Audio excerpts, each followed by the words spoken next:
Welcome to M's YouTube channel. Gamers, how's gaming? Hope you're having a fantastic experience. In today's video I'm going to show you 4 best video games playable on a low-end PC of at least 2 GB RAM. Before I begin, I would ask you to please like this video as it takes a lot of effort, and also as I post videos like this every week, subscribe so you don't miss out on any of my future videos. With that being said, let's get to today's video, right after the intro.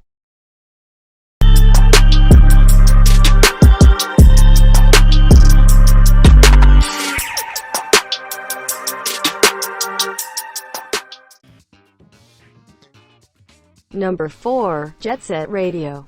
Jet Set Radio is a 2000 action game developed by Smilebit and published by Sega for the Dreamcast.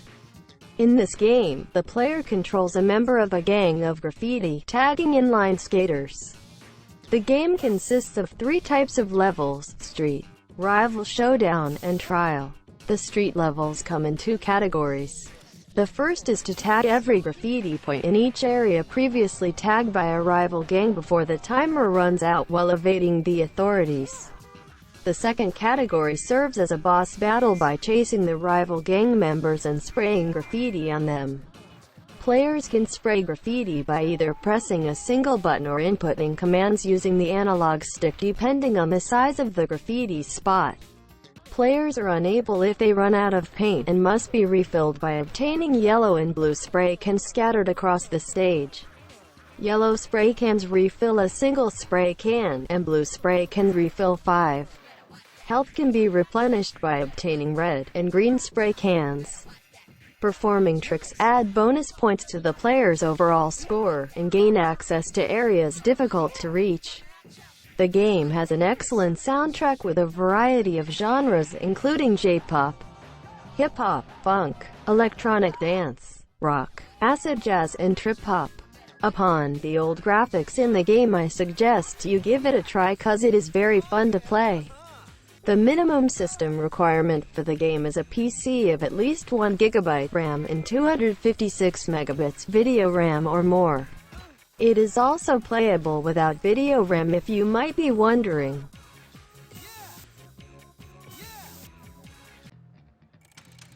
Number 3. Total Overdose. Total Overdose is a third-person shooter open-world action-adventure game. Players assume control of Ramiro, Tommy, and Ernesto. The most playable character in the game is Ramiro, while Tommy and Ernesto can be played only in the 2 beginning missions. The game parodies Robert Rodriguez's Mexico trilogy. Throughout the game, players can run and dive, and have the ability to use weapons including shotguns, rifles, handguns, and rocket launchers. While outside the missions, the player can explore the open world of the game, but some regions will be available only during certain missions. The game features cheap and special cars. The special cars include Conquistador, Orange Dirt Bike, Purple and Flame Pickup, Tow Truck, DEA, and military SUVs. Players have the ability to shot dodge, during which the player dives in any direction with a slow motion effect. This move gives players more accuracy in shooting enemies in combat. Loco moves are special attacks which players can pick up by scoring large numbers of points and combo kills. Players can perform 7 different kinds of Loco moves: Golden Gun, Tornado, El Toro, El Mariachi, Sombrero of Death, Explosive Piñata, and Mad Wrestler, Misterioso. These moves can be used for eliminating heavy in a group of enemies. The minimum system requirement for this game is a CPU of at least 256 MB RAM.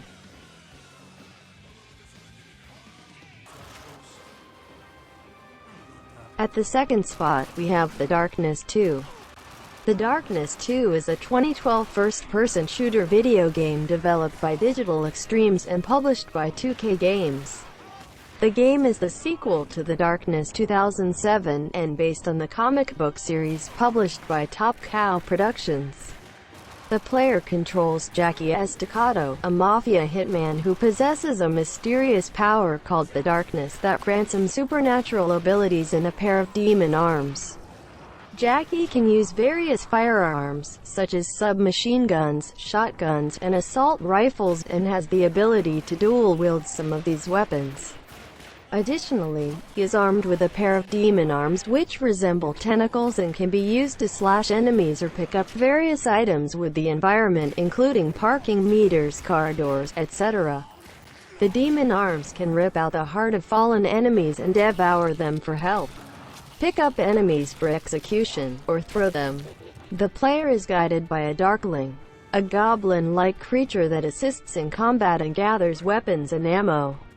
At several points, the player can directly control the darkling, allowing them to squeeze into tight spaces that Jackie cannot enter, and execute enemies from behind. When exposed to light, Jackie's health regeneration and darkness abilities are disabled. In addition, his vision will become blurred and he will experience a ringing sound when exposed. The player can disable these sources by shooting them, causing them to malfunction. Killing enemies, devouring hearts, and performing executions are in the player essence, which can be used to purchase upgrades at various talent shrines. I could spend a lot of time speaking about this game, but I would love you to play this game and have your own experience about it. So, moving on to the specs. The minimum system requirement for the game is a CPU of at least 1.5 GB RAM and 256 MB VRAM.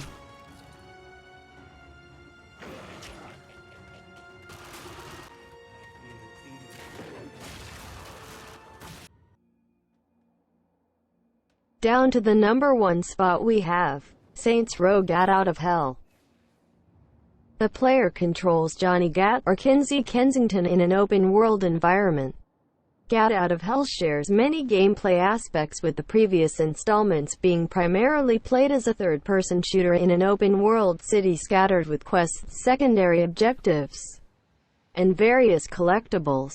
Superhuman abilities return from Saints Row 4. Get Out of Hell introduces angelic flight, giving wings to the player.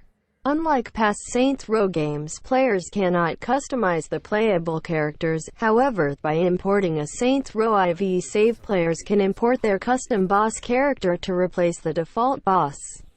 Unlike game progression in previous titles, players advance through the story by completing activities to fill a Satan's Wrath meter, which unlocks cutscenes and further story elements.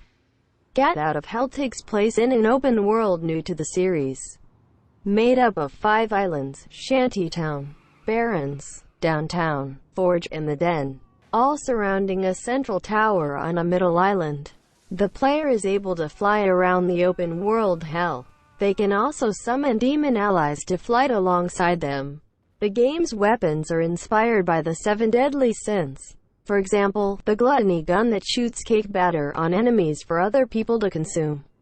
The minimum system requirement for the game is a CPU of at least 4 GB RAM and an NVIDIA GTX 230 graphics card. It is also playable on 256 VRAM. Hitting the end of this video, I want to thank you for watching. Hope you liked the video. If not, tell me what's wrong in the comment section below. And also, don't forget to subscribe. See you all in the next video. Peace out.